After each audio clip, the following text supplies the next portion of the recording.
Ang Pilipinas ngayon. Narito na ang pinakamainit na mga balita na nakalap sa bawat sulok ng bansa. Ihahatid sa bawat Pilipino saan man kayo sa mundo.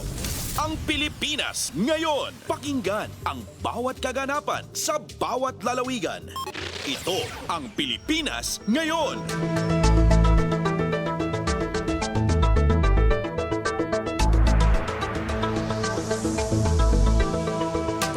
Magandang araw sa ating mga tagapakinig. Welcome po muli sa ating programang Ang Pilipinas Ngayon. Napapakinggan po ninyo saan mang bahagi ng mundo sa pamamagitan ng ating himpilang Radyo Pilipinas World Service ng Presidential Broadcast Service. Napapakinggan po tayo sa Radyo Pilipinas World Service audio streaming sa inyong mga PBS eVox receiver app at sa Radyo Pilipinas World Service official Facebook page at YouTube account. Maganda balita po, nagbabalik na rin tayo sa shortwave radio at napapakinggan po tayo sa Ibayong Dagat para sa mga kababayang OFWs at mga seafarers. Ang English program po tuwing 10 a.m. hanggang 11:30 a.m. ay mapapakinggan sa mga sumusunod na shortwave frequencies: 12.020 MHz, 15.640 MHz, 17.665 MHz. Ang Filipino program naman po na mapapakinggan tuwing 1:30 a.m. hanggang 4:30 a.m. mapapakinggan po sa ating shortwave frequencies na mga sumusunod: 9.370 MHz, 9.925 MHz at 12.120 MHz. Ito po si Bea Gaza de Guzman. Samahan po ninyo ako sa kabuuan ng ating programa ngayong araw. Kapapalooban pa rin po ng mga panayam, mahahalagang balita mula dito sa ating bansa kasama ng mga ulat mula sa iba't ibang rehiyon ng Pilipinas, mga segmentong business, sports at showbiz. Ang tabayanan po, sasainin na sa ilang sandali ang kabuuan ng ating programang Ang Pilipinas Ngayon. Mga kaganapan sa Kamaynilaan at mga kalapit na lalawigan dito sa Ang Pilipinas Ngayon. Sa ating mga balita, galaw ni dating Congressman Zaldico, malilimitahan na ayon sa Malacanang ngayong kanselado na ang pasaporte nito. Red notice maaari nang hingiin sa Interpol. Magbabalita si Alvin Baltazar. Magiging pahirapan na ang galaw ni dating ako Bicol Party List Representative Zaldico ngayong kanselado na ang pasaporte nito. Ayon kay Palace Press Officer Undersecretary Claire Castro, mas madali nang matunton ang kinaroroonan ng dating mambabatas lalo't maaari na ding humiling sa Interpol ng red notice kontra kay Ko. Maaaring isailalim sa red notice si Ko gayong may pending criminal charges at arrest warrant na inilabas ang hukuman dito sa bansa. Kung sakali namang may iba pang pasaporte si Ko, bukod sa Philippine passport gaya ng una nang napaulat, sinabi ni Castro na hindi ito nakangahulugan na makakalusot na ang dating mambabatas. May ibang paraan pa din ayon sa PCO official para mahuli ang nag-resign na mambabatas, lalo na at nagkataong ang bansang kinaroroonan ngayon niko ay miyembro din ng Interpol.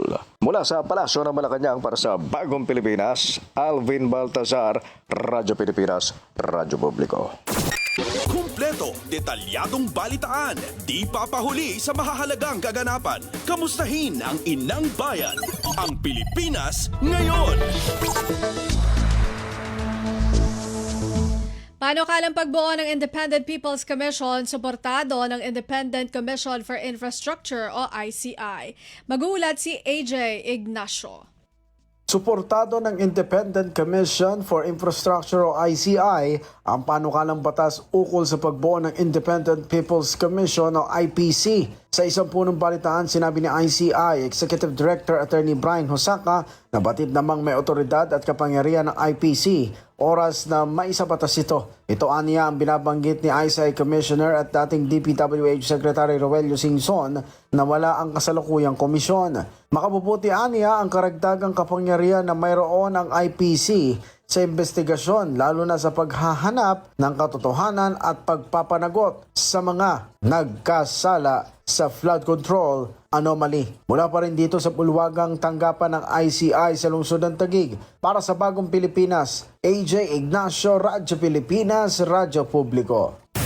Pasada ng mga balita mula sa Pilipinas para sa mga Pilipino saan man sa mundo. Ang Pilipinas ngayon. Pansamantala muna nating puputulin ang ating balitaan sa programang Ang Pilipinas Ngayon upang bigyang daan ang talumpati ni Pangulong Ferdinand R. Marcos Jr. sa kanyang pag-iinspeksyon sa Banago Port sa Bacolod City. Mula sa Presidential Communications Office at Radyo Pilipinas, ito ang Presidential Live Event. Presidential Live Event. Kagaya ng ating ginawa doon sa iba ay yung dredging at saka yung pagkolekta ng basura. At para naman mabawasan ang pagbaha. Ito ganun din ang estimate na kapag nalinis natin lahat ng mga ilog, lahat ng mga creek, lahat ng mga estero, matanggal lang natin yung basura at makapag-dredge tayo, ang estimate ng ating mga scientists ay sabi nila mababawasan ang baha by 50 to 60% at least. Kaya napaka-importante itong programang ito. Kaya dinadala natin sa iba't ibang lungsod around the country kung saan nakikita natin talagang nagkakabaha. Ito naman, nandito naman tayo para tingnan itong ating bagong terminal. We will go, after this, we will go to the old building, which was the old terminal before, na tinanong ko sa lahat ng tao dito, hindi alam na kung kailan pa ginawa, pero 60s daw. Kaya kailangan ng baguhin. So that's what we have done here. This is now going to be the standard design for our terminals, for our ports around the country. And the reason it's important to have a standard design so that ang tao, ang pasahero, kahit saan sumasakay, saan bumababa, alam nila kung saan bibili ng ticket, saan mag-aantay, saan papasok, saan sila dadaan, all of that. And that's why we are hoping the original traffic dito was 50 kaya ng old building. Yung old building kaya mag-process ng 50 passengers at any one time. Ngayon, ang capacity ngayon nito is 500 passengers. Kaya malaking bagay at saka nakita naman ninyo, iba na talaga pagka maayos at maaliwalas at make the traveling experience para sa ating mga kababayan a little more pleasant. So now we will go to the end of the pier. Titignan natin yung old building kung anong dapat gawin. Thank you very much.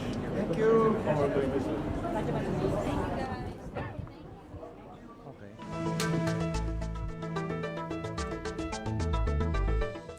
Yan po ang naging mensahe ni Pangulong Ferdinand R. Marcos Jr. sa kanyang pag-iinspeksyon sa Banago Port sa Bacolod City.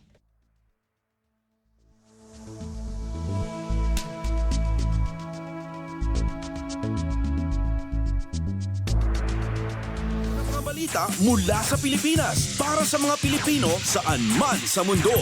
Ang Pilipinas Ngayon. Sa pagpapatuloy ng ating balitaan, pagsisimula ng BICAM para sa 2026 budget bill, iniurong live streaming ng BICAM, tiniyak ni Senate President Tito Soto. Narito si Nympha Asuncion. Patuloy pa rin ang paghahanda para sa gagawing Bicameral Conference Committee o BICAM para sa panukalang 2026 National Budget o ang General Appropriations Bill. Kapwa kinumpirma ni na Senate President Vicente Soto III at Senate Committee on Finance Chairman Senator Sherwin Gatchalian na iniurong na bukas, December 13, ang pagsisimula ng BICAM imbes na sana ay ngayong araw. Gagawin pa rin ito sa Philippine International Convention Center o PICC sa Pasay City.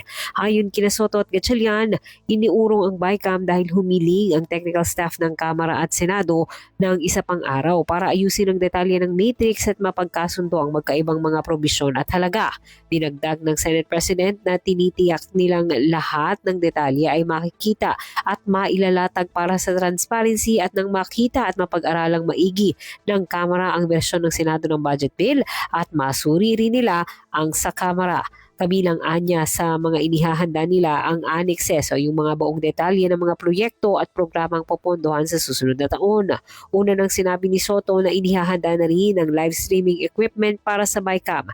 Dadaluan niya siya sa BICAM para tiyaking mala-livestream ito at siya mismo ang magpapasuspinde ng proceedings kung matitigil ang live streaming. Mula Senado para sa Bagong Pilipinas, Nympha Asuncion, Radyo Pilipinas, Radyo Publiko. Kumpleto, detalyadong balitaan, di papahuli sa mahahalagang kaganapan. Kamustahin ang inang bayan, ang Pilipinas ngayon.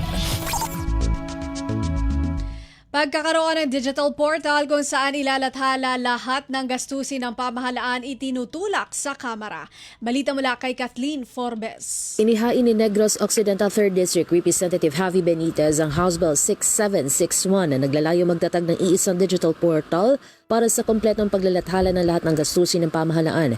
Sa ilalim ng panukalang Government Hub for Information and Verified Expenditures sa GHive, pagsasama-samahin sa isang ligtas at accessible na site ang lahat ng dokumento mula planning hanggang audit. Tinutukoy ng panukalang kakulangan sa kasalukuyang sistema kung saan mahirap ma-access at matrace ang impormasyon sa pondo ng gobyerno. Oras na maisabatas sa atasan ng mga ahensya na mag-upload ng expenditure documents sa loob ng 7 working days gamit ang machine-readable at tamper-resistant formats. Bubuo rin ang National Budget Transparency and Accountability Council na binubuo ng government, civil society, media at private sector para bantayan ang pagtalima. Iuugnay ang GHive sa umiiral na financial and procurement systems upang magkaroon ng verified audit trail sa bawat yugto ng budget cycle. Ito ang magsisilbing counterpart measure sa Senate Bill 1506 o Cadena Act na inihain ni Senator Bam Aquino. Para sa Bagong Pilipinas, Kathleen Forbes, Radyo Pilipinas, Radyo Publiko. Kumpleto, detalyadong balitaan, di papahuli sa mahahalagang kaganapan. Kamustahin ang inang bayan, ang Pilipinas ngayon. Mahalagang linawin ang definisyon ng dinastiya. Ito ang nilinaw ni House Committee on Suffrage and Electoral Reforms Chair at Representative Zia Alonto Adjong sa programang Global na Tayo ng Radyo Pilipinas World Service. Kaugnay pa rin ito ng direktiba ni Pangulong Ferdinand R. Marcos Jr. na gawing prioridad ang pagsasabatas ng Anti-Political Dynasty Bill. Sa ngayon, ani Representative Adjong, 11 hanggang 12 bersyon ng Anti-Political Dynasty Bill ang hawak ng komite.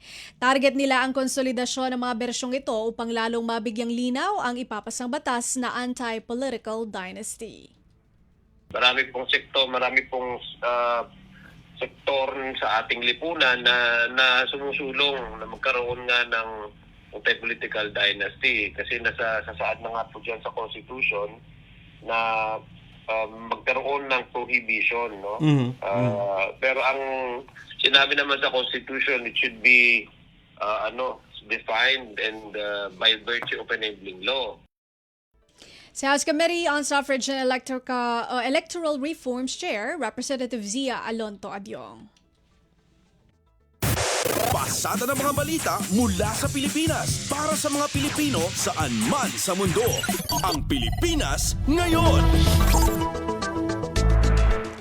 Pangulong Ferdinand R. Marcos Jr. umaasang magpapatuloy ang nasimulang education reforms kahit patapos na ang kanyang administrasyon. Ang ulat mula kay Raquel Bayan. Binigyan diin ni Pangulong Ferdinand Marcos Jr. ang kahalagahan ng magandang pundasyon ng edukasyon upang maabot ng mga Pilipino ang kanilang ganap na potensyal. Dahil dito, umaasa ang Pangulo na ang mga nasimulang reforma sa edukasyon sa ilalim ng kanyang administrasyon ay magpapatuloy at magdudulot ng pangmatagalang resulta para sa pagbibigay ng dekalidad na edukasyon sa mga Pilipino. Sa ika-6 na podcast ng Pangulo, ipinunto nito na ang edukasyon ay isang karapatan ng mga Pilipino na dapat ipinagkakaloob ng gobyerno. Ito ani ang dahilan kung bakit isa ang sektor na ito sa binubuhusan ng pondo upang matugunan ang kakulangan sa mga silid-aralan, patuloy na pagsasanay at suporta sa mga guro, pagbibigay ng malinis na palikuran sa mga paaralan at pagpapalakas sa pagkatuto sa STEM subjects sa mga estudyante.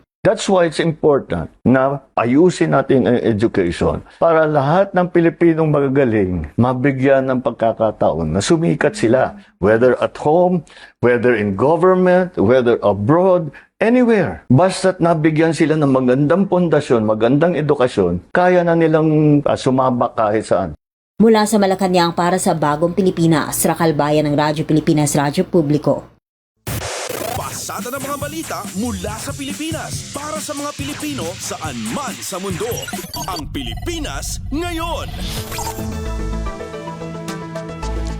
Napatunayan sa isinagawang Job Fair Plus Skills eHub activity ang posibleng pagtutulungan ng gobyerno at pribadong sektor.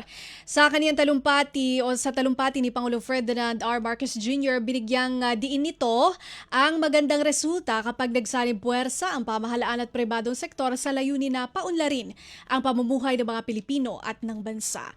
Ayon sa punong ehekutibo, simula pa noong taong 2023 patuloy na nagbibigay ng oportunidad sa mga Pilipino ang programang trabaho para sa bayan. Ayon sa Pangulo, nasa 1.3 milyon na mga job seeker ang naghahanap ng trabaho na naaabot at mahigit sa 200,000 individual ang na-hire on the spot. Ito ay sa pamamagitan na mahigit sa 500,000 job fair na isinagawa sa ilalim ng programa. In these times, when many Filipinos are having a hard time finding employment that matches their skills, their interests, and their aspirations, we all recognize that this is our responsibility to ensure that assistance is something that meets them wherever they are. Kaya po nandito tayo ngayon upang gawing mas madali, abot kamay, at makabuluhan ang pagkakataong maghanap ng trabaho, madagdagan ang kasanayan at magsimula ang kabuhayan.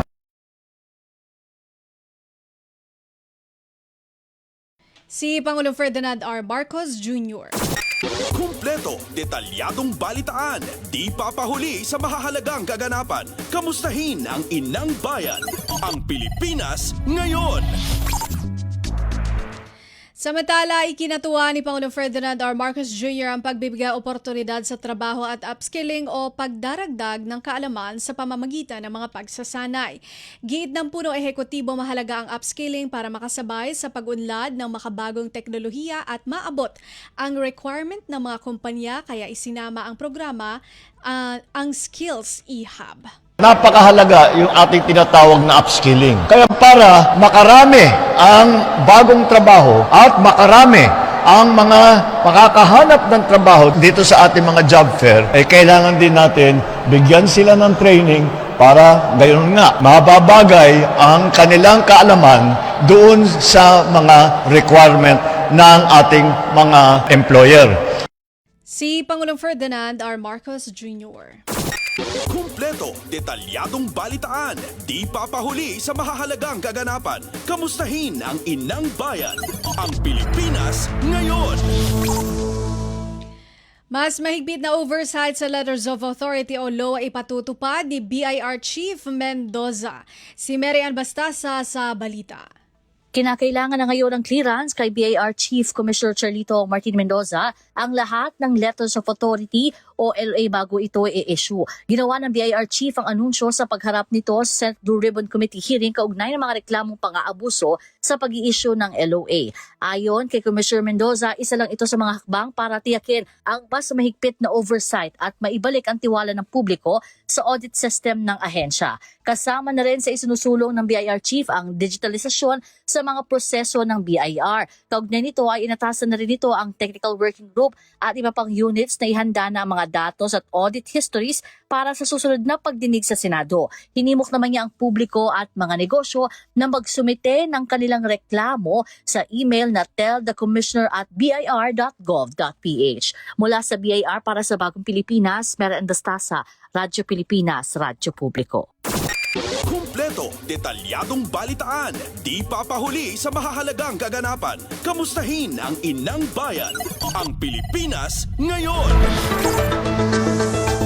BSP Governor Ellie Remolino Jr. naniniwala na makatutulong ang panibagong rate up sa interest rate sa muling pagsisigla ng mga aktibidad sa ekonomiya. Si Melanie Valdez-Reyes sa report. Naniniwala si BSP Governor at Monetary Board Chair Ellie Remolona na makatutulong ang pagbaba ng target reverse repurchase rate ng 25 basis points sa pagpapasigla muli ng economic activities. Umaasa si Remolona na dahil sa rate cut ay muling manunumbalik ang kumpiyansa ng mga negosyo sa gitna ng mga isyu sa pamamahala at kawalang katiyakan sa polisiya sa pandaigdigang kalakalan. Ayon pa kay Remolona, nananatiling maganda ang pananaw sa inflation at matatag pa rin ang mga inflation expectation. Gayunpaman, inaasahang unti-unting makababawi ang domestic demand habang nararamdaman ang kabuang epekto ng monetary policy easing at habang gumaganda ang bilis at kalidad ng paggasta ng pamahalaan. Tiniyak ng BSP na mananatiling nakaangkla ang mga polisiya nito sa pagpapanatili ng mga price stability na kailangan para sa pangmatagalang paglago ng ekonomiya. Narito ang pahayag ni BSP Governor Ellie Remolona. Thanks to declining inflation, we've been able to reduce interest rates by a total of 200 basis points from 6.5% to 4.5%. The cut will revive economic activity a bit at a time when painful governance issues around infrastructure investments have weakened government spending, business confidence, and domestic demand. Para sa Bagong Pilipinas, Melanie Valdos Reyes. Radyo Pilipinas, Radyo Publiko. Pasada ng mga balita mula sa Pilipinas para sa mga Pilipino saan man sa mundo. Ang Pilipinas ngayon. Kumpiyansa ang Department of Tourism o DOT na sa kabila ng issue sa questionable infrastructure projects, patuloy na umuunlad ang infrastruktura sa industriya ng turismo sa bansa. Ibinalita ni Department of Tourism o DOT Assistant Secretary Asek Zarina Zara Loyola sa programang Global na Tayo ng Radyo Pilipinas World Service na mula sa zero noong taong 2022, mayroon ng 14 na operational tourist rest areas sa iba't ibang lugar sa bansa. Sa katunayan, kinilala ang Pilipinas sa ikapitong serye ng panalo bilang world's leading dive destination. Ikinalugod ito ng DOT dahil patunay lamang ito sa mataas na tiwala sa turismo ng Pilipinas. Ipinunto ni Asek Zara Loyola na malaki ang naitutulong ng parangal na ito sa ekonomiya at kabuhayan ng mga residente ng tourist destination. So natutulungan yung local economy. Halimbawa po, isa sa mga pinaka-popular na destination natin ay Samuel Boal sa Cebu. So kapag pumunta ang isang diver doon, yung iba po nagre-rent ng equipment at syempre kailangan meron silang mga dive masters na kasama na tutulungan yung mga local community, yung ating mga dive resorts, nagkakaroon ng kita yung ating mga kapwa Pilipino. Assistant Secretary Asek Zarina Zara Loyola. Pasada ng mga balita mula sa Pilipinas para sa mga Pilipino saan man sa mundo.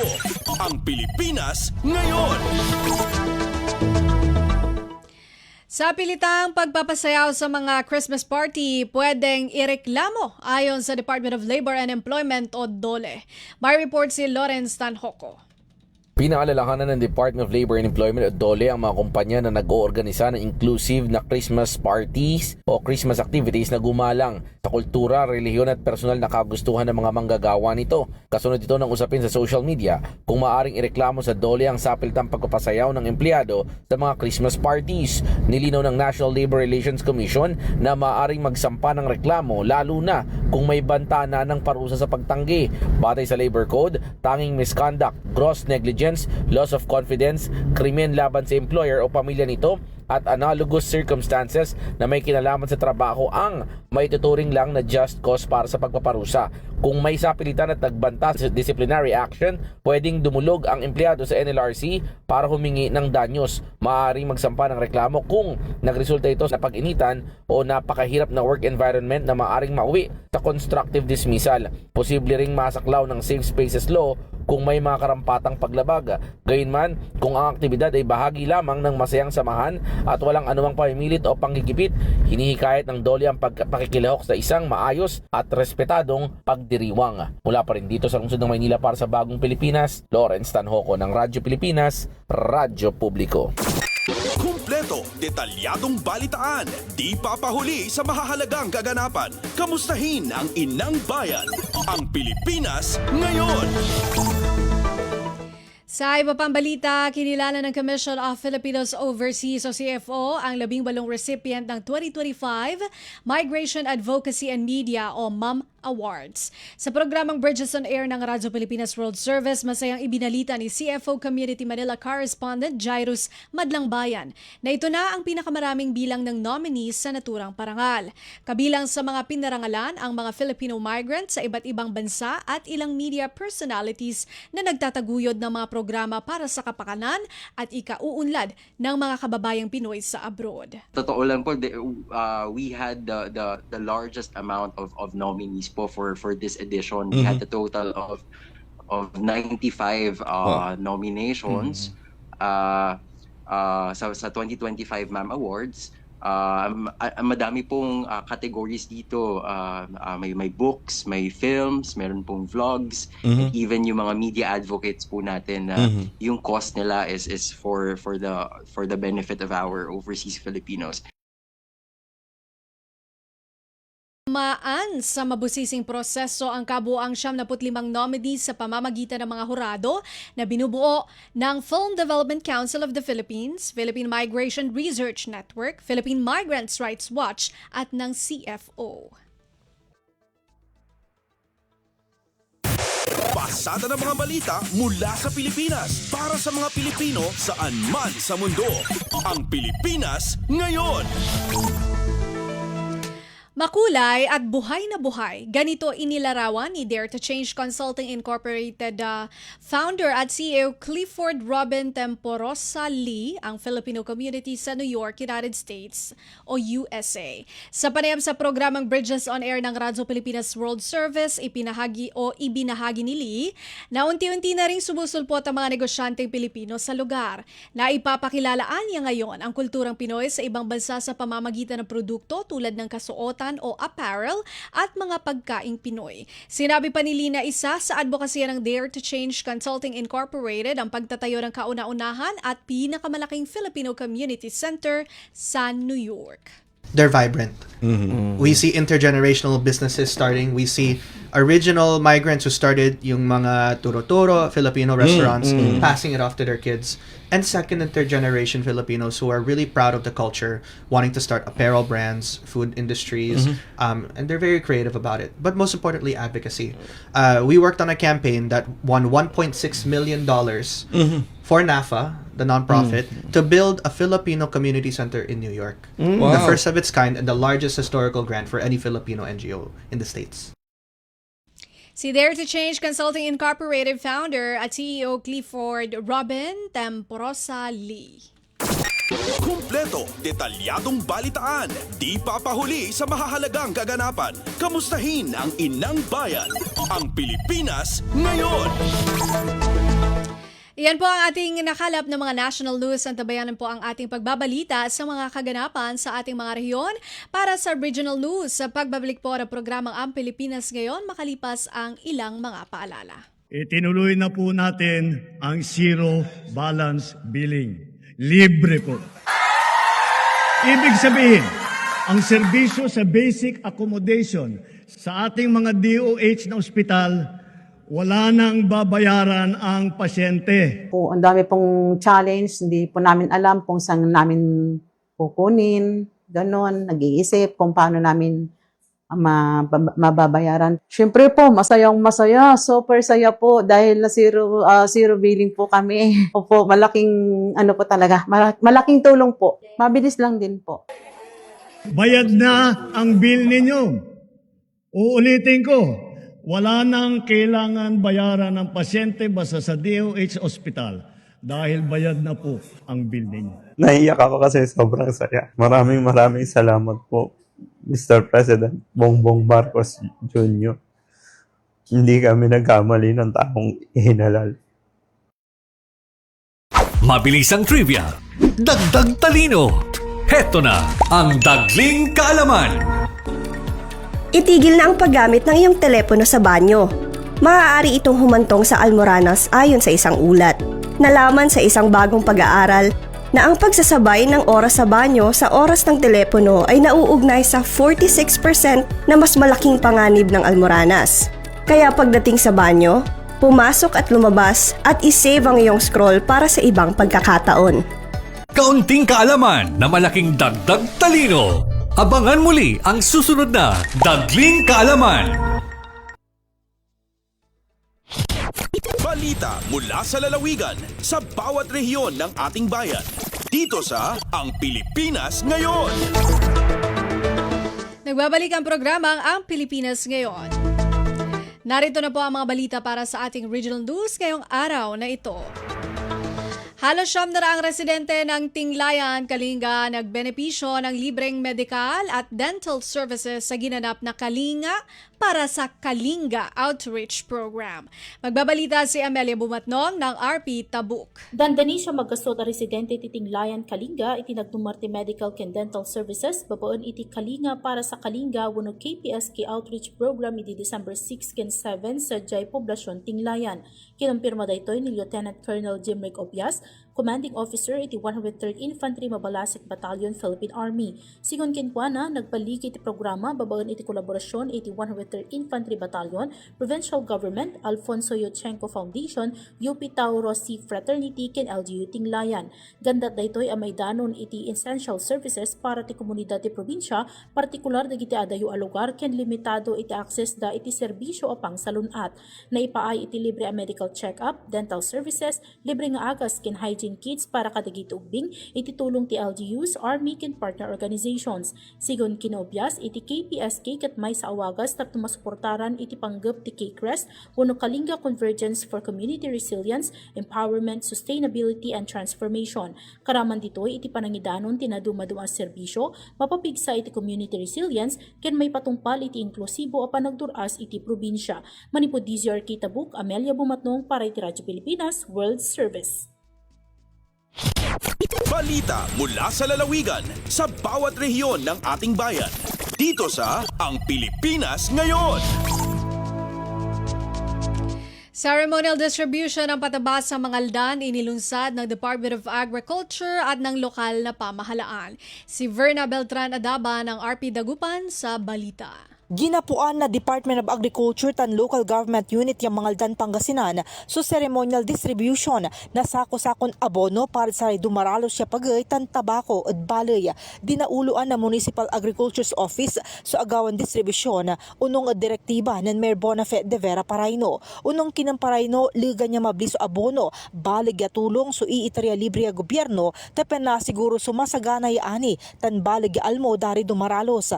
Unong od LGU masulok kaya 2,400 bags ya inorganic fertilizer tan mangkakantidad na 3 million na pondo sunigana ya kapasilong od rice production fertilizer support program na DA biig at saya at walay 67 bags si abono tan insecticides sa Iñiter at Siyamiran Tobacco Growers Cooperatives. Impasiguro mat na LGU na tuloy sa koordinasyon da at DA tapyan makapangitar na mas dakal ya suporta para sa dumaralos ya balay. Malalapod Radyo Pilipinas Dagupan, siya si Verna Beltran Adaban para Radyo Pilipinas World Service.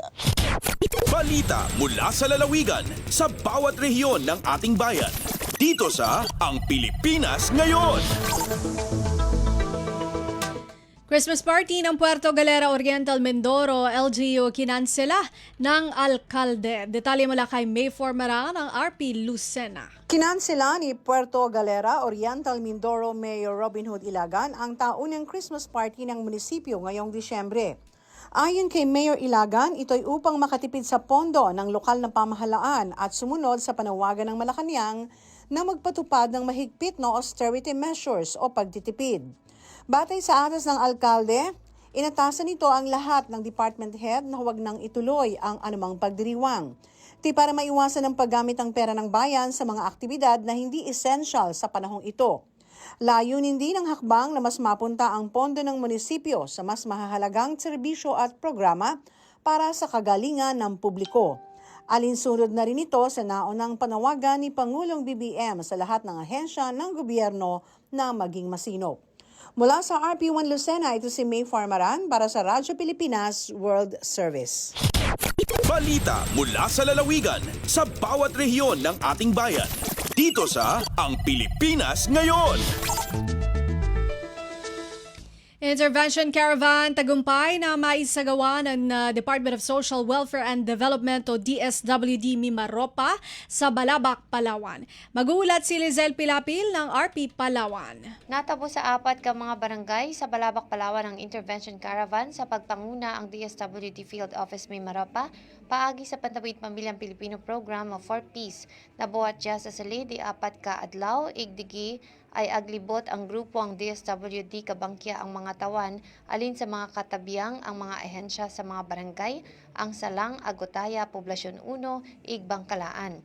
Kabilang sa mga serbisyong igpaabot ay ang pagpaparehistro para sa National ID, pagbel, ibig birth, marriage certificate, libreng bulong, igpakonsulta sa Municipal Health Office, igpag-abri savings account, igdugang nga life insurance. Ag-abot da sa sobra sa karibo 5 kagatos ang mga benepisyaryo ang 4-piece nga agpakinabang ang serbisyong diya. Alindigi sa Radyo Pilipinas Palawan, diya si Lizelle Pilapil para sa Radyo Pilipinas World Service. Balita mula sa lalawigan sa bawat rehiyon ng ating bayan. Dito sa Ang Pilipinas Ngayon. Palabag Samar, mayroon ng Barangay Health Station. Narito ang report ni Charmaine Perito ng RP Calbayog. Paglaom andara para sa mga residente sa Barangay Cabatuan sa munisipyo San Palapag, Northern Samar sa pag-turnover sa bago nga Barangay Health Station. Ini ang may hanang ginuungara sa mga residente nga magkamayada kalugaringon nga pasilidad sa panlawas, linabina ang mga nanay, senior citizens ug kabataan nga sadto na biyahe pa pera ka kilometro para lang makapagpakonsulta. Resulta san pagburubligay san COICA World Vision ug lokal nga gobyerno san Palapag ang bag-o nga Barangay Health Station ang kompleto san consultation room, delivery room, pharmacy ug lugar para sa health education, mga serbisyo nga sadto makuri maabot san komunidad. Tikang sa Radyo Pilipinas Calbayog, Charmaine Perito Balvas, Radyo Pilipinas World Service. Balita mula sa lalawigan sa bawat rehiyon ng ating bayan. Dito sa Ang Pilipinas Ngayon. Bureau of Jail Management and Penology, Surigao del Sur District Jail nakalatag na ang mga security measures para sa panahon ng Pasko. Magulat si Nerissa Espinosa ng RP Tandag. Gibutyag ni Jail Senior Inspector Danilo Noquil, Acting Jail Warden sa Bureau of Jail Management and Penology, Surigao del Sur District Jail nga adunay mga nakahanay nga mga patakaran sa pagbisita sa mga nakaditener o persons deprived of liberty kon PDLs ilabi na nining panahon sa Pasko. Sumala pa ni Noquil nga nakaalerto na ang ilang mga sakop ug mas gipahugtan pa ang searching diha sa mga mobisita. Kalabot ni ini nakadawat na usab sila og kamanduan gikan sa kauluhan nga wala nay pagatugutan sa pag-leave o bakasyon nga mga jail guards o empleyado sulod ni ining Pasko. Nahibaluan nga adunay 26 ka mga PDL sa maong pasilidad kundi induhan ni ini ang babae. Gisiguro usab ni Noquil nga anaa sa mayo nga kahimtang ang ilang mga PDLs. Gikan sa RP Tandag kini si Nerissa Espinosa alang sa Radyo Pilipinas World Service. Balita mula sa lalawigan sa bawat rehiyon ng ating bayan. Dito sa Ang Pilipinas Ngayon. Pamamahagi ng cash gift sa mga senior citizens sa ilalim ng Expanded Centenarian Act, malaking tulong sa mga lolo't lola sa Sulu. Balitang hatid ni Eloisa Mohamad ng RP Holo. Kaya kahakali Regional Director Fernando Sumundong sa National Commission of Senior Citizen at NCSC ha Region 9, inamalago kahampitan si mga senior citizen hahula ha Expanded Centenarian Act sin parinta. Habawaan sin program, magkatay mahang po ngay pupilak, in mga maas mag-abot pa milestone age, bilang panghulmati, iban panglagoy raisab sin parinta, hamalago tawang nila hapag sambusin hula. Wat ini inakadhilan ha sumunod tahon in kaywanan amo inuwala na kasuod ha program ha tahon niyan. Yabi-abi niyan mga inilapay na in mga guardians si mga senior in mamariksa pa Office in Senior Citizen Affairs atawa OSCA ha kauman nila atawa pa MSWO sin Ministry of Social Services and Development habat makahati tungod ha program. Bang doonon kan sumundong, mabutian pawalong gatus kauhaan senior din diha lupasug in nakatayma cash gift ta hamuna muna waktu ha pagpapanaw sin program. Tinga RP Hulo, Eloisa Mohamad para Radyo Pilipinas World Service. Balita mula sa lalawigan sa bawat rehiyon ng ating bayan.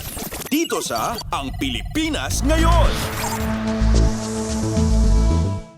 Narinig po ninyo ang mga balita mula po sa iba't ibang lalawigan dito sa Pilipinas sa pamamagitan po ng ating regional news. Susunod po ang ating balitang negosyo at kalakalan at balitang pampalakasan mula kay Leo Magpayo. Paalala mula sa himpilan. Mabilis ang trivia, dagdag talino. Heto na ang Dagling Kaalaman.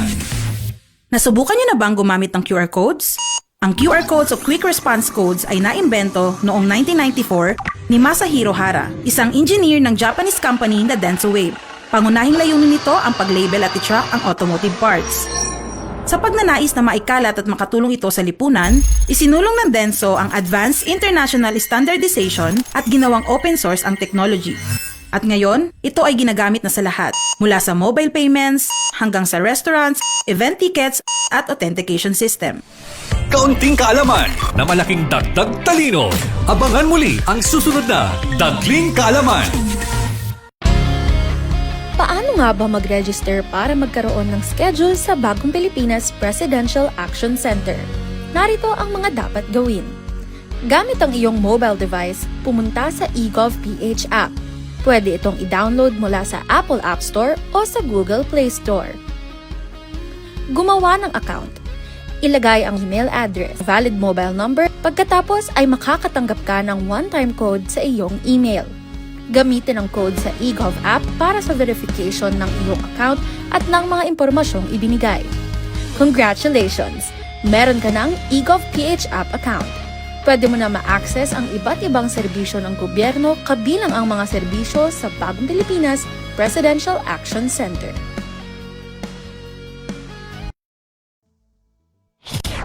Lagay ng ekonomiya, kalakalan, negosyo at iba pa. Atin ang alamin dito sa Ang Pilipinas Ngayon.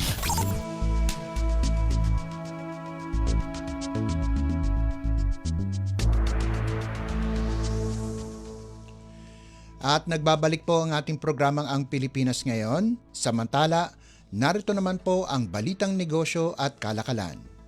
Nagpatupad ang Bangko Sentral ng Pilipinas o BSP nitong Huwebes ng panibagong 25 basis point na bawas sa Target Reverse Repurchase o RRP rate na bumaba sa 4.5%. Ito na ang ikawalong rate cut ngayong taon habang nananatiling kumpiyansa ang BSP na mananatiling nasa kontrol ang inflation. Ayon kay BSP Governor Ellie Remolona Jr. sa isang briefing, maaring ito na ang huling hakbang sa easing cycle, bagamat nakadepende pa rin ito sa mga susunod na datos. Binanggit niyang titignan pa rin ang galaw ng inflation, lakas ng domestic demand, epekto ng governance issues sa infrastructure at mga pandaigdigang kaganapan bago magpasya sa susunod na hakbang. Inamin ni Remolona na ang mga issue sa pamamahala ng infrastructure projects ay nagpahina sa paggastos ng pamahalaan, kumpiyansa ng negosyo at demanda ng mga sambahayan. Anya, inaasahang makatutulong ang rate cut upang unti-unting pasiglahin ang ekonomiya.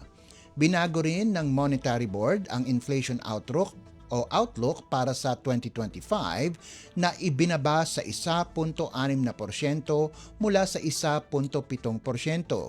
Gayunpaman, itinaas ang forecast para sa 2026 sa 3.2% mula sa 3.1% at ang 2027 projection sa 3% mula sa 2.8%. Sa kabila nito, iginiit ni Remolona na nananatiling matatag ang inflation expectations. Dagdag niya, inaasahang dahan-dahang aangat ang domestic demand habang kumakalat ang epekto ng monetary easing at habang bumubuti ang kalidad at bilis ng paggastos ng pamahalaan sa kabila ng global trade concerns at issue sa flood control projects. Tiniyak niyang mananatiling nakatuon ang BSP sa price stability at sustainable growth. Target ng mga opisyal ang 5.3% paglago sa 2026 at inaasahan ni Remolona ang mas matibay na rebound sa ikalawang kalahati ng taon. Umaasa siyang sa 2027 ay babalik ang ekonomiya sa target trajectory. Lagay ng ekonomiya, kalakalan, negosyo at iba pa. Atin ang alamin dito sa Ang Pilipinas Ngayon.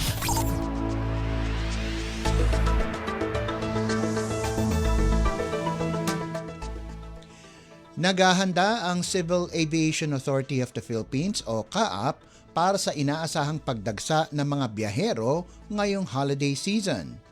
Ayon kay CAAP spokesperson Eric Apolonio o Apolonio, tinatayang aabot sa 780,000 pasahero ang daraan sa mga paliparan ng bansa. Mas mataas kumpara sa 875,000 na naitala sa loob ng 2 linggo noong nakaraang holiday exodus. Sinabi ni Apolonio na karaniwang tumataas ng 7 hanggang 10% ang bilang ng mga bumabiyahe tuwing Kapaskuhan. Batay sa datos ng Oplan Biyaheng Ayos noong nakaraang taon, halos 700,000 ang naitala, ngunit ngayong taon ay posibleng lumampas pa sa inaasahang bilang. Upang matugunan ang pagdami ng pasahero, nasa heightened alert na ang lahat ng 44 na CAAP-operated commercial airports. Binigyan din ni Apolonio na hindi pinapayagang mag-leave ang mga empleyado sa panahon ng peak travel upang matiyak ang sapat na tauhan at maayos na operasyon. Aktibo na rin ang mga help desk at medical team upang tumulong sa mga pasahero at tiyakin ang kaligtasan at seguridad sa mga paliparan. Gumagana rin ang Malasakit Help Desk kung saan magkakasamang nakatalaga ang Civil Aeronautics Board, Philippine National Police o PNP, Office for Transportation Security, airline partners at CAAP staff para tugunan ang anumang flight concerns. Hinimok ni Apolonio ang mga biyahero na dumating sa paliparan ng hindi bababa sa 3 oras bago ang flight, regular na tignan ang flight status at iwasang magdala ng mga ipinagbabawal na gamit. Ipinaliwanag niyang nagkakaroon ng delay kapag may nakikitang bawal sa hand carry bags na nagdudulot ng mahabang pila.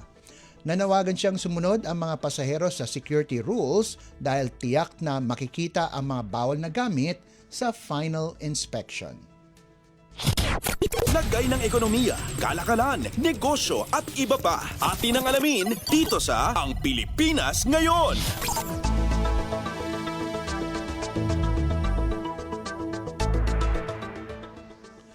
Inanunsyo ng Department of Agriculture o DA nitong Huwebes na ang 20 peso per kilogram rice program ni Pangulong Ferdinand R. Marcos Jr.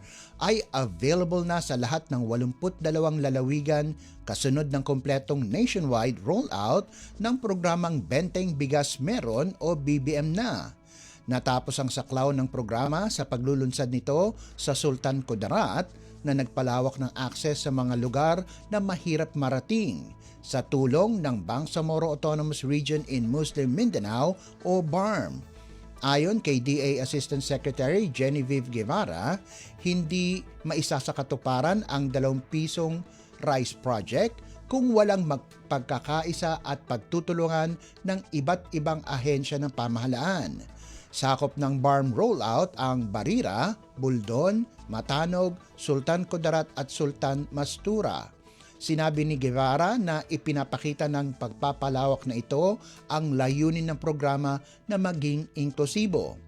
Sa kabuuan, 429 na ang lokasyon sa buong bansa na nag-aalok ng 20 peso per kilogram rice at iba pang produktong agrikultura. Target ng DA na maabot ang 15 milyong kabahayan pagsapit ng taong 2026.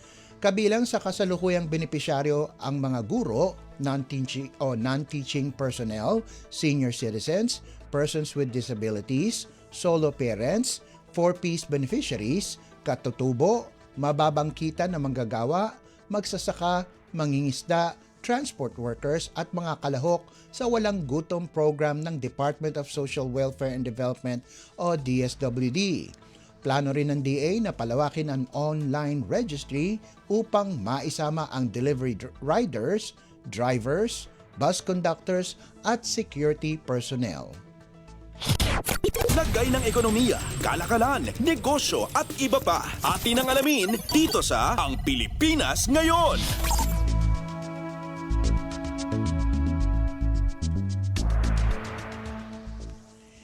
Inaasahang bababa ng 10 sentimo hanggang 30 sentimo kada litro ang presyo ng diesel sa susunod na linggo, habang posibleng tumaas ng hanggang 10 sentimo ang presyo ng gasolina.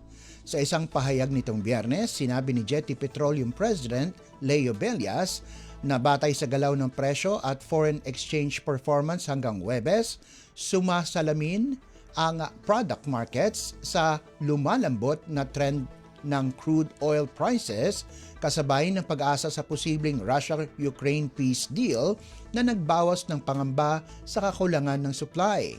Dagdag pa niya, humina rin ang Asian price benchmarks habang tumataas ang inaasahang supply dahil sa posibilidad ng mas malaking export mula China at pagbalik operasyon ng mga refinery matapos ang turnaround. Ngayong linggo, walang galaw sa presyo ng diesel, ngunit tumaas ng piso at 20 sentimo kada litro ang gasolina. Ayon sa isang opisyal ng Department of Energy o DOE, inaasahang bababa ang presyo ng produktong petrolyo sa mga susunod na linggo dahil sa inaasahang oversupply sa unang quarter ng 2026. Sa isang panayam, binanggit ni DOE Oil Industry Management Bureau Director Rino Abad ang oversupply forecast mula sa International Energy Agency at US Energy Information Administration. Tinukoy rin niya ang mas maliit na pagtaas sa presyo ng langis at mga rollback sa nakalipas na 2 linggo na anyay maaaring magtuloy-tuloy sa mga darating na linggo kung mag-materialize ang oversupply. Lagay ng ekonomiya, kalakalan, negosyo at iba pa. Atin ang alamin dito sa Ang Pilipinas Ngayon.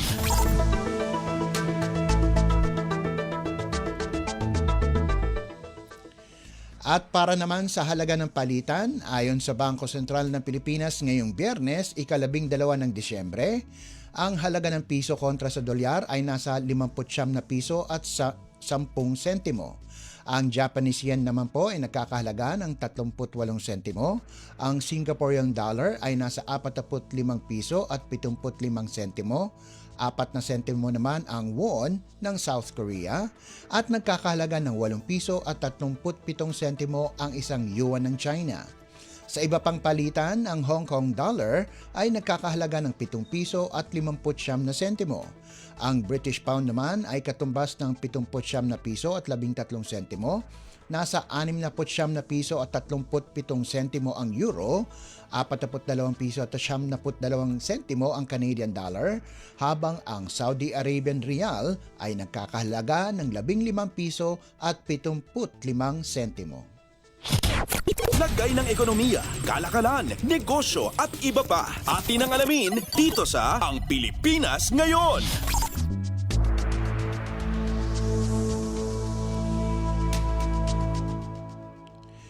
At yan po ang ating balitang negosyo at kalakalan. Samantala, antabayanan nyo naman po ang ating segmentong Sports Balita. Yan po sa pagbabalik ng ating programang Ang Pilipinas Ngayon, pakalipas lang ng ilang paalala. Garantisadong solusyon at aksyon ang handog sa iyo ng Bagong Pilipinas Presidential Action Center. Sundin lang ang mga sumusunod para makakuha ng appointment. Para sa wala pang eGov.ph app account, panoorin ang video para malaman kung paano gumawa ng account. Kung meron ng account sa eGov.ph app, mag-login dito. Saka hanapin ang online registration tab para sa Bagong Pilipinas Presidential Action Center. Pindutin ito para makita ang available na government services. Piliin ang serbisyo na iyong kailangan mula sa listahan. I-upload ang requirements ng serbisyong kailangan mo. Pumili ng petsa at oras kung kailan nais pumunta sa Bagong Pilipinas Presidential Action Center. I-submit na ang iyong application at bigyan ng pagkakataon na ma-review ang iyong isinumiting requirements. Hintayin ang QR code para sa kumpirmasyon ng iyong schedule. Makakatanggap ka ng text message para malaman kung naaprubahan ito. Sakaling hindi ito maaprubahan, makakatanggap ka rin ng text message para ipaalam ang kulang na requirements sa kasubukang mag-register ulit. Kung nakatanggap na ng kumpirmasyon, maaari nang pumunta sa Bagong Pilipinas Presidential Action Center sa napiling schedule, dala ang QR code at ang mga isinumiteng requirements. Huwag kalimutang dumating sa itinakdang araw at oras ng iyong appointment. Pinapaalala rin na siguruhing may kumpirmadong schedule bago pumunta sa Bagong Pilipinas Presidential Action Center para maiwasang magpabalik-balik. Simple at user-friendly ang pagpapa-appointment dito, kaya wag nang mangamba dahil sa Bagong Pilipinas Presidential Action Center, tulong ay abot kamay na. Mabilis ang trivia, dagdag talino. Heto na ang Dagling Kaalaman. Alam nyo ba na ang hani o pulot ay hindi kailanman masisira? Sa natagpuan na pulot mula sa mga libingan ng mga Pharaoh sa Ehipto na may edad na mahigit 3,000 taon ay pwede pa rin kainin ayon sa mga siyentipiko.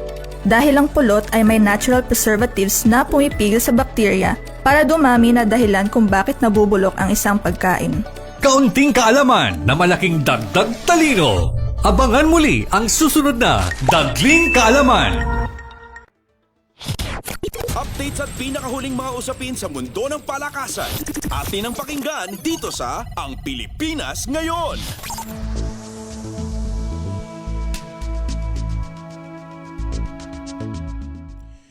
At nagbabalik po ang ating programang Ang Pilipinas Ngayon. Narito naman po ang sports balita. Nagdagdag sina gymnast Alea Finnegan at jiu-jitsu athletes Kimberly Custodio at Dean Rojas na mga gintong medalya para sa Pilipinas sa 2025 Southeast Asian Games sa Thailand nitong Huwebes. Nakuha ni Olympian Finnegan ang gintong medalya sa Women's Vault Finals, ngunit kinakailangan muna ng review at recomputation na hiniling ni Philippine Olympic Committee o POC President Abraham Tolentino bago opisyal na ideklarang panalo. Sa Jiu-Jitsu, itinalo ni Custodio ang pambato ng Thailand upang masungkit ang ginto sa Newaza Women's 49 kilograms habang naghari si Rojas sa Men's 85 kilogram division. Nag-uwi naman si Olympic swimmer Kayla Sanchez ng 2 pilak, isa sa women's 50-meter backstroke at isa sa 200-meter freestyle bilang dagdag sa ginto niyang napalanunan sa 4x100-meter freestyle relay noong Miyerkules. Kumuha ng pilak si Hailey Garcia sa women's uneven bars habang si Clarence Sarza ay nakuha rin ng pilak sa women's 46 kilogram Kyorugi Division matapos matalo kay Pacharakan Pulkerd ng Thailand. Nakakuha rin ng pilak si Iman Xavier Baluyo matapos mabigo kay Din Tung Dang ng Vietnam sa Jiu-Jitsu Men's 69 kg Newaza Finals. Nagambag si gymnast Justin Ace De Leon ng 2 tansong medalya mula sa men's rings at men's floor exercise. Pinakamalaki ang ambag ng combat sports sa medal hall ng bansa. Kabilang ang mga tansong medalya ni na Mark Alexander Lim sa Jiu-Jitsu Men's 69 kg Newaza, Vito Luzuriaga, Jiu-Jitsu Men's 85 kg Newaza, Felix Kalipusan, Jeremy Nopre at Jordan Makalipay, Karate Kata Men's Team, Baby Jen Buzon at Marian Mariano, Jiu-Jitsu Duo Classic Women's Team, Kurt Barbosa, Taekwondo Men's Under 54 kg, Kayla Napolis, Jiu-Jitsu Women's 48 kg Newaza, at Leah Jane at Maria Jenna Lane Lopez para sa Judo Women's Juno Kata. Updates at pinakahuling mga usapin sa mundo ng palakasan. Atin ang pakinggan dito sa Ang Pilipinas Ngayon.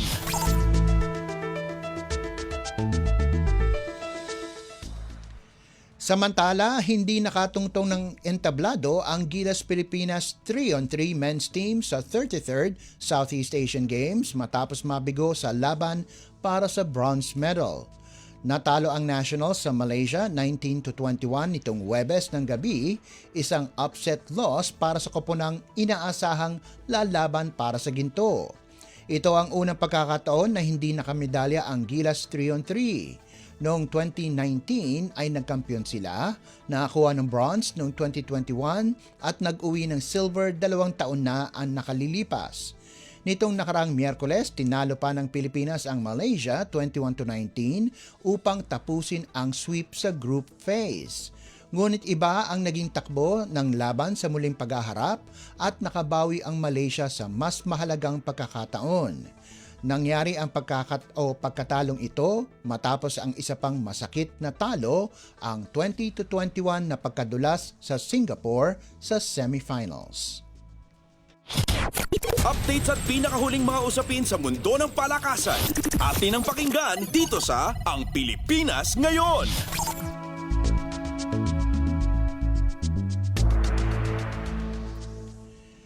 Sa panig naman ng Alas Pilipinas, masyadong malakas ang host nation Thailand kaya't nalasap ng Alas Pilipinas Women ang isang straight set loss sa kanilang unang laban sa 33rd Southeast Asian Games nitong Huwebes. Bumagsak ang Pilipinas 11-25, 17-25 at 16-25 kontra sa defending champions at ngayon ay nasa do or die na sitwasyon laban sa Singapore sa Biyernes, Disyembre 12 upang manatiling buhay ang kanilang pag-asa sa semifinals. Matapos ang mabagal na simula, nakabawi ang Nationals sa ikalawang set at nakakuha pa ng 17-16 na abante sa pamumuno ni team captain Gia de Guzman. Ngunit sinagot ito ng Thailand na isang matinding 9-0 run na tuluyang pumigil sa pagbabalik ng Pilipinas. Hindi na nakabawi sina Alyssa Solomon sa ikatlong set at tuluyang kinontrol ng Thailand ang laro upang umangat sa 1-0 record habang bumagsak sa 0-1 ang Alas Pilipinas. Samantala, bubuksan naman ng Alas Pilipinas Men ang kanilang kampanya sa Sabado kontra Myanmar. Updates at pinakahuling mga usapin sa mundo ng palakasan. Atin ang pakinggan dito sa Ang Pilipinas Ngayon.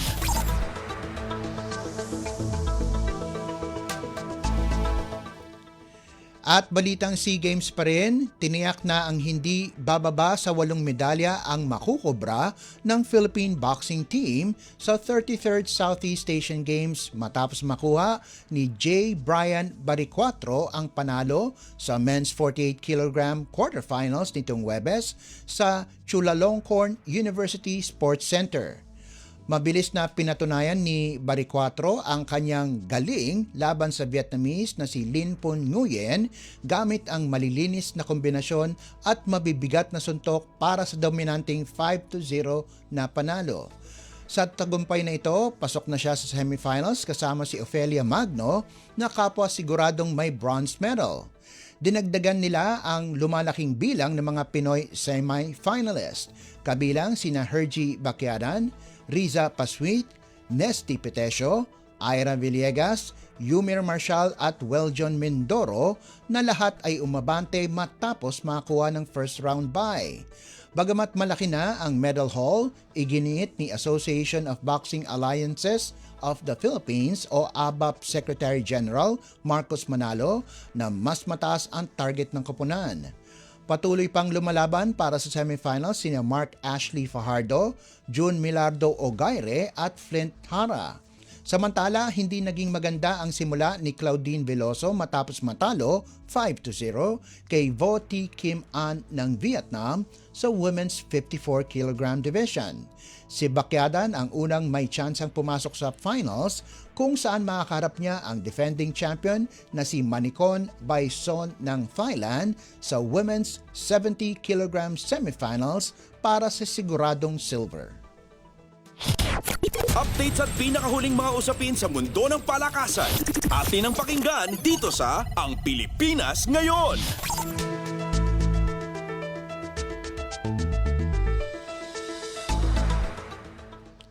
At bilang pangwakas sa ating segmentong sports balita, layunin ng San Beda na makuhang ang ika-24 nitong kampyonato sa NCAA Men's Basketball Tournament kahit wala ang isa sa pinakamahalagang manlalaro nito na si Agyanti Miller sa Game 2 ng Finals kontra Coleo de San Juan de Letran sa Sabado, Disyembre 13 na gaganapin sa Smart Araneta Coliseum. Hindi makakalaro si Miller dahil sa suspension matapos siyang tawagan ng 2 technical fouls sa Game 1. Dahil dito, susubukan ng Red Lions na manatiling matatag habang inaasahan nila ang matinding pagbawi ng Knights sa kanilang laban. Bago ang main event, magsasagupa muna ang Perpetual at Benilde para sa bronze medal. Sa ganap, kasunod ang Game 2 ng Juniors Division Finals sa pagitan ng Letran at Arellano.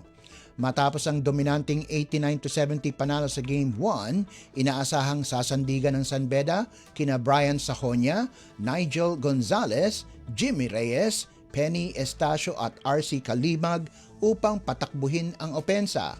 Nais din ni Yukin Andrada na magkaroon ng magandang swan song bago siya lumipat sa pro rankings kasama ang Magnolia Hotshots na kumuha sa kanya bilang 6th overall pick sa PBA draft. Kahit malaki ang lamang nila sa unang laro, ramdam pa rin ng Red Lions ang pagkawala ni Miller na nagtala ng 16 na puntos at 9 na rebounds bago siya na-eject noong Miyerkules. Sa panig ng Letran, naisamantalahin ni Jonathan Manalili ang sitwasyon kasama sina Jimboy Estrada, June Roque at Kevin Santos upang subukang pahabain ang serye. Updates at pinakahuling mga usapin sa mundo ng palakasan. Atin ang pakinggan dito sa Ang Pilipinas Ngayon.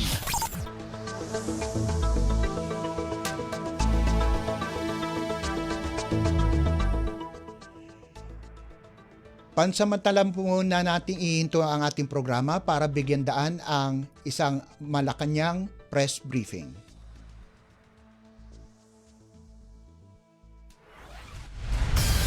Mula sa Presidential Communications. Magandang araw, Malacanang Press Corps. San Juanico Bridge muling magbubukas para sa mas mabibigat na sasakyan. 6 na buwan matapos ang inspeksyon ni Pangulong Ferdinand R. Marcos Jr. sa San Juanico Bridge noong Hunyo nitong taon, ngayong araw muli na itong magbubukas para sa mas mabibigat na sasakyan. Sa isinagawang inspeksyon kaninang umaga, ibinida ni Pangulong Marcos Jr. na natapos na ang portal shoring works para sa 17 spans at 5 pier na tutulong na maibalik ang San Juanico Bridge sa 15-ton load limit nito para sa two-way traffic. Target din ngayon ng Pangulo na makumpleto ang pagpapatibay ng tulay at tuluyang maabot ang 30-ton load limit sa lalong madaling panahon. Ang kanyang mensahe, binigyan diin ni Pangulong Marcos Jr. na inaasahang makakabalik sa 30-ton two-way load limit ang San Juanico Bridge sa third quarter ng susunod na taon. Ayon sa Pangulo, sa ngayon ay partially finished ang status ng tulay. Ang San Juanico Bridge ay isang 2.15 km bridge na itinayo noong 1969, kung saan ginanap ang inaugurasyon noong July 2, 1973 na dapat ipagmalaki sa buong mundo. Ang napabayaang tulay noon, pinaayos na ng husto ng Pangulo ngayon.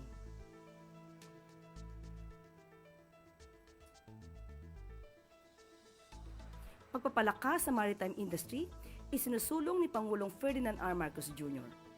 Matapos ang inspeksyon sa San Juanico Bridge, agad nagtungo si Pangulong Marcos Jr. sa National Maritime Polytechnic. Nagsisilbi itong Maritime Training at Research Center na proyekto ng dating unang ginang Imelda Romualdez Marcos. Doon, pinangunahan ni Pangulong Marcos Jr. ang inspeksyon ng full bridge simulator, liquid cargo handling simulator, at ang engine room simulator na pwede nang magamit sa January 2026. Ayon sa Pangulo, nagsisikap ang pamahalaan upang gawing mas moderno ang training equipment at facilities ng National Maritime Polytechnic upang makipagsabayan ang mga marinong Pinoy sa pandaigdigang pamantayan. Para kay Pangulong Marcos Jr., una ang mga Pilipino, una ang mga marino. 20 pesos na bigas. Lahat sa probinsya, dito sa Pilipinas, mayroon na. Sa anumang panig ng bansa, abot kamay na ang ng mamamayang Pilipino ang 20 pesos na kilo na bigas. Ito ay katuparan sa pangako ni Pangulong Ferdinand R. Marcos Jr. sa mga Pilipino. Ayon sa Department of Agriculture, sa pangunguna ni Secretary Francisco Tio Laurel Jr., matagumpay na nailunsad noong Miyerkules sa Maguindanao del Norte ang Benting Bigas Program ni Pangulong Marcos Jr. Dahil dito, lahat ng 82 provinces sa bansa ay may benting bigas na. Inspirasyon ito lalo na sa Pangulo dahil mas maraming Pilipino ang naabot ng 20 pesos kada bigas or kada kilo na bigas. Ang mga hakbang na ito ay patunay lamang sa hangarin ni Pangulong Marcos Jr. na mabigyan ng marangal at masaganang buhay ang mamamayang Pilipino. Naniniwala ang Pangulo na lahat ay posible para sa mga Pilipino. Ngayong araw ito, napaka-memorable po dahil sa araw na ito, lahat po ng 82 provinces ng Pilipinas, buong Pilipinas, available na po ang P20 benefit bigas na dapat. Mas lalo po pinaitin ng ating Pangulong BBM ang anitala naman po ng benefit bigas at ngayon tunay na meron ng benefit bigas kami po dito sa Maguindanao. Laking pasasalamat namin dito sa Maguindanao dahil po kamura na po yung bigas namin. Maraming salamat, lalong-lalo na kay Pangulong Bongbong Marcos na nabigyan kami sa Sultan Kudarat ng 20 bigas.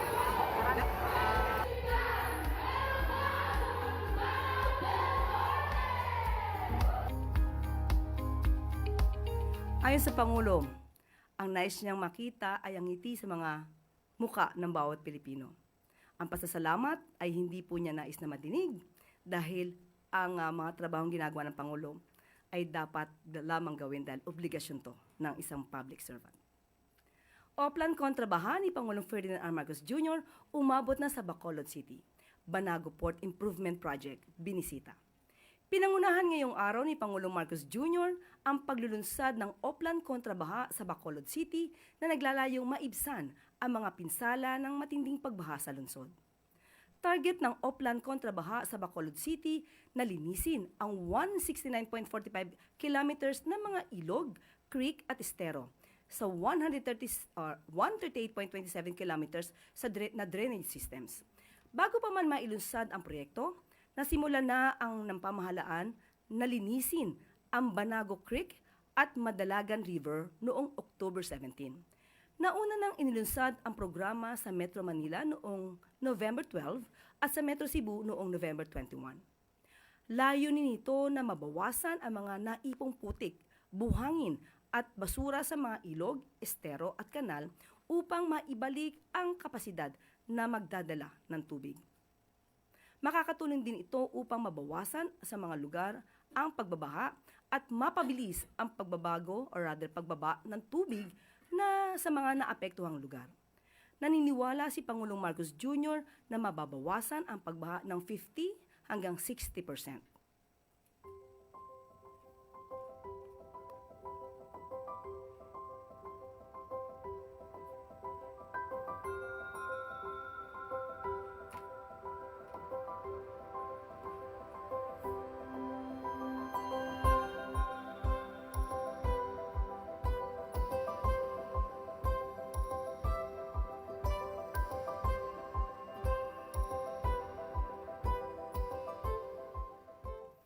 Pangulong Ferdinand R. Marcos Jr. nagsusulong ng standardized design ng mga pantalan.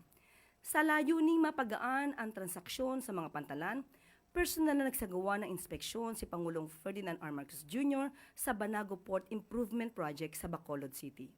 Inaasahang mapapagaan sa port operations ng lungsod ang mga pinaganda at pinalawak na Banago Port. Inaasahan din tataas ang capacity ng pantalan mula 50 hanggang 500 passengers na siya namang magiging standardized design. Sa ganitong mga programa, pinapakita ni Pangulong Marcos Jr. ang kahalagahan ng kapaligiran na nagsisilbing tahanan ng ating mga likas na yaman. Yung dredging at saka yung pagkolekta ng basura at para naman babawasan ang pagbaha. Ito, ganun din ang estimate na kapag nalinis natin lahat ng mga ilog, lahat ng mga creek, lahat ng mga estero, matanggal lang natin yung basura at makapag-dredge tayo, mababawasan ang baha by 50 to 60%. At dinadala natin sa iba't ibang lungsod around the country kung saan nakikita natin talagang nagkakabaha. At maaari na po akong tumanggap ng inyong mga katanungan. First question, Christian Yusores, DZMBM. Good afternoon po, Yusek. Na-inform po ba ng BJMP ang Malacanang tungkol po doon sa umano'y makailang beses na pagbisita ni Vice President Sara Duterte sa Camp Bagong Diwa ng 10 oras ng gabi? Ano pong impormasyon yung nakarating sa Malacanang? Sa ngayon ay wala pa po rin na ibibigay sa atin kung anong update patungkol po dyan. At kung meron man pong ganitong instance, siguro po ay alamin po natin mula sa DILG. Tingnan na lang po natin. Follow-up lang, ma'am. According to the post of Mr. Montulfo online, specifically yung binibisita daw po ni Vice President ay yung detainee na si Ramil Madriaga at nakikiusap di umano na huwag magsalita tungkol dun sa pakikipagsabwata ng mga Duterte sa drug lords at Pogo. Ano pong masasabi ng palasyo? Nabasa nga po ito at nadinig na po at nakita kung ano yung naging statement ito si Ramil Madriaga na di umano ay bagman ng Vice Presidente at sasabi pa na mga Pogo operators at drug lords ang siyang nag-finance sa pangangampanya ng Vice Presidente. Kung ano masasabi ng palasyo dito, mas maganda po siguro na si Vice Presidente muna ang inyong tanungin at kung ito kanya mapapasinungalingan. Ma'am, one last na lang po, related din to the Vice President. Today, may mga nag-file po ng complaint sa Office of the Ombudsman against the Vice President. Kabilang po doon yung plunder, graft, malversation, and other charges. Kaugnay po ng issue ng confidential funds, maybe get the palace's reaction and comment. Muli, kung ito naman po ay meron silang basihan para masampahan ng kaso, ang Vice Presidente, depende na po yan sa mga complainants. Kung ano po ang isinasaad sa kanilang complaint, kung nakapag-attach sila ng kanilang mga ebidensya, mas maganda pong maimbestigahan ito na mabuti. Next question, Katrina Domingo, ABS-CBN. Ma'am, good afternoon. Rappler came out with a report saying that PAGCOR Chairman Al Tenco won about 7.1 billion pesos in government contracts through the Nation Star Development Corporation, which he founded. How does the palace respond to comments that there may be a potential conflict of interest in this case? Sa ating pagkakaalam ay nakapagsabi na rin ang kanyang sagot or nasabi na po ni Chairman Altenco ang sagot sa issue na ito. So, doon na naman po tayo. Yun na naman po ang ating masasabi dyan. Ma'am, follow-up question lang po. How does the palace assure the public that the awarding of certain contracts to Altenco's company are quite fair and not based on Altenco's ties with or closeness with the first couple, considering na ilan po sa malalaking proyekto niya ay directly linked with the Marcos couple? First is yung West Visayas State University College of Law School where the First Lady teaches. It's pegged at around 779 million pesos. There's also a project ng multipurpose facility in the President's hometown in Batac, Ilocos Norte, as well as the very completion of this new executive building amounting to 278 million pesos. Kung dumaan naman po ito sa tamang proseso at kung ito po bang kumpanya nito ay konektado pa ba si Chairman Altenco, doon na lang po siguro tayo magbase. Kung ito naman po ay hindi mako-question ang kalidad ng kanyang pagkakagawa at wala namang masasabing anomalya, doon na lamang po muna tayo dahil mismong si Chairman Altenco na po ang nagsabi na siya'y walang kinalaman dito. Last, ma'am, you see no need to review the contracts considering na what happened with Silver Wolves Construction is also quite similar in the sense na baka may potential conflict of interest. Mas maganda po siguro kung mayroong nagbibintang, magbigay na sila agad ng ebidensya para ma-review po. Next question, Maris Umali, GMA News. Good afternoon, Yusek. Ma'am, critics say that the anti-dynasty bill that was passed by the Speaker, Boji D, and Representative Sandro Marcos falls short of the Constitution's mandate because rather than prohibiting, it just limits. So how does the President respond to these concerns that this version may actually legitimize and not curb political dynasties? Kaya nga po hindi dapat minamadali ang pagsasagawa ng batas. Dapat inaaral. Tamang pagdidebate, tamang pagbibigayan ng kanilang mga suggestion, opinion at saloobin ay dapat nadidinig, hindi minamadali. At sa ating pagkakaalam, kahit ang Senado ay may ibang version. Sa House ay up to 4th civil degree. Sa Senado ay up to second civil degree.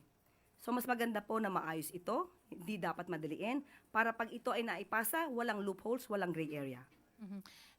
Even if there's separation of the different areas, not like legislative and the executive, given these highlighted loopholes, does the president intend to ask the Congress to refine and strengthen the version of the bill in order to ensure that it effectively prohibits the dynastic concentration of power? Even during the LEDAC meeting, sinabi po ng Pangulo, no, ito'y araling mabuti at kailangan maipasa sa pinakamabilis na panahon. Pag sinabi nating aralin, ibig sabihin, hindi minamadali, half-baked, hindi ganun ang nais ng Pangulo. Dapat maayos at mapapakinabangan at magagamit at magiging kapakinig-pakinabang sa ating kababayan.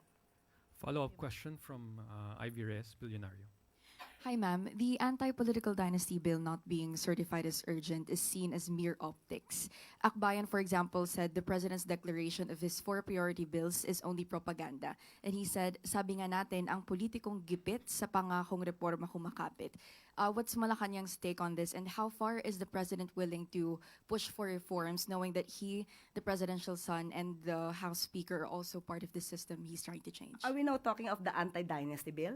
Yeah. Okay. Nakita na natin yung unang tanong ni Maris Umali. May mga loopholes. So paano natin ito mapapadali? Paanong iuutos ng Pangulo na ito'y mapapadali? Kung may mga issues na dapat nalinisin, may mga issues na dapat maayos. So, ang pagpapautos ba or rather request na araling mabuti bago magsagawa at maipasa ang batas na ito ay pang-optics lang? Hindi ba ang nais natin ay magandang batas? Hindi minamadali. Ang pagmamadali sa paggawa ng batas pero kulang, yan po ang para sa optics lang. And then last question from Eden Santos, Net 25. Yung question ko po yung kay natanong na ni Christian about sa Madriaga. Itanong ko na lang po yung pagbaha po ng mga imported na sibuyas, red and white onion sa mga palengke. Ano po ang pwedeng gawin ng pamahalaan para naman po hindi masaktan ano po yung mga local farmers ng sibuyas natin dito sa bansa. Halos mga imported pong sibuyas ngayon ang nabibili sa mga palengke. Dapat natin munang tignan anong konteksto nito. Dahil kung marami po ngayon supply, ang sibuyas, hindi po ba umaaray tayo? Dahil napakamahal ng kada kilo na sibuyas. Kapag ka po naman gumawa ng paraan ang ating pamahalaan para hindi mabigatan ang ating mga consumer, meron din po na namang negative effect. So, dapat binabalanse po ito. So, sa ngayon, sabi nga natin, mahal ang kilo ng bigas, or rather ng sibuyas, dapat gawa ng paraan para hindi masyado mahirapan ang ating mga buyers, ang ating mga consumers. Pero wala pong supply ng local na sibuyas ang sinasabi po ng mga nagtitinda.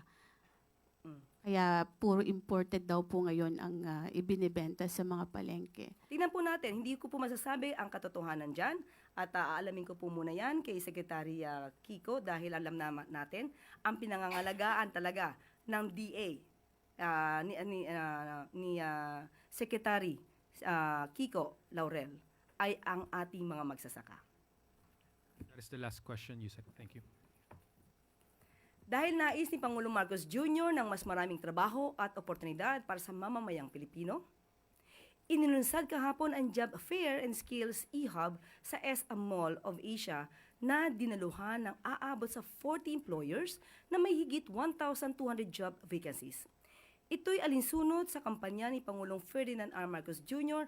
na palakasin pa ang workforce ng bansa sa pamamagitan ng paghahatid ng trabaho sa mga Pilipino. Ang Job Fair and Skills e-hub ay bunga ng kooperasyon sa pagitan ng Office of the President, Private Sector Advisory Council o PSAC, DOLE at DICT. Simula 2023, higit 5,000 job fairs na ang naisagawa ng PSAC na dinaluhan ng higit 1.3 million job seekers. Aabot naman sa lampas 200,000 workers ang nabigyan ng on-the-spot employment sa nasabing job fairs. Buo ang paniniwala ni Pangulong Marcos Jr. sa husay at kakayanan ng manggagawang Pilipino. Kaya naman, may AI training demonstration din sa mga digital upskilling stations ng Asia Pacific College and International Business Machines sa nasabing Skills Hub. Klaro ang layunin ng Pangulo, ipakita sa mundo na kayang sumabay ng Pilipino sa mga pandaigdigang pamantayan, mapa artificial intelligence man o ibang larangan. Nais ni Pangulo Marcos Jr. na gawing future-ready ang workforce sa bansa nang sa gayon ay lalo pang guminhawa, umunlad at maging masagana ang buhay ng sambayanang Pilipino.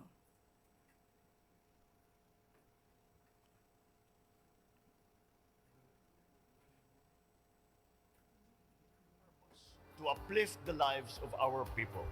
Kaya po nandito tayo ngayon upang gawing mas madali, abot kamay at makabuluhan ang pagkakataong maghanap ng trabaho, madagdagan ang kasanayan at magsimula ang kabuhayan. Sama-sama natin buuin ang isang bagong Pilipinas kung saan ang mga pagkakataong oportunidad ay mas malapit sa mamamayan. At bago po tayo magtapos, Department of Tourism, Asian, ready na.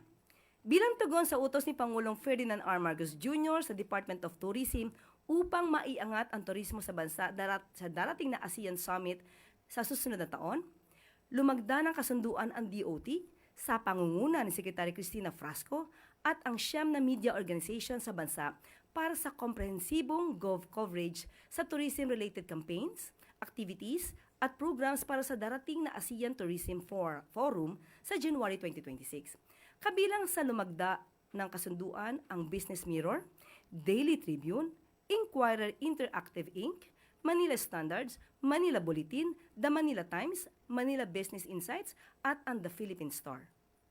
Lumagda pa rin ng kasunduan ang DOT at Signal TV upang mabigyan ng libreng airtime para sa promotion ng top tourist destinations sa bansa. Sa ilalim ng kasunduan, inaasahang magbibigay ng promotional support, editorial coverage, at pagpapatibay sa information campaign ng DOT. Sa ilalim ng administrasyon ni Pangulong Marcos Jr., ang mga pribado at publikong sektor ay nagtutulong-tulong upang isulong ang turismo ng bansa.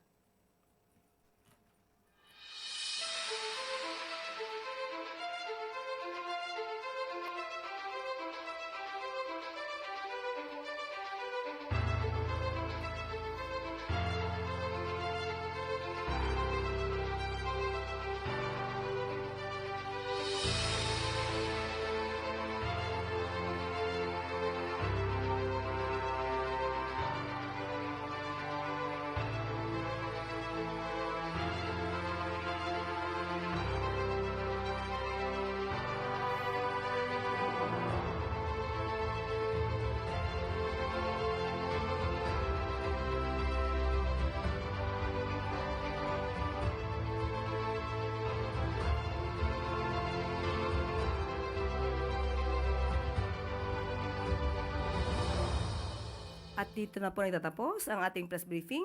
Magandang araw para sa bagong Pilipinas. Napakinggan po ninyo ang Malacanang briefing sa pangunguna po ni Communications Undersecretary at Palace Press Officer Attorney Claire Castro. Iyan po ang kabuuan ng ating programang Ang Pilipinas Ngayon. Maraming salamat sa ating mga nakasama sa technical side kina Milo Junela at Hiro Lucero sa ating Wirecast.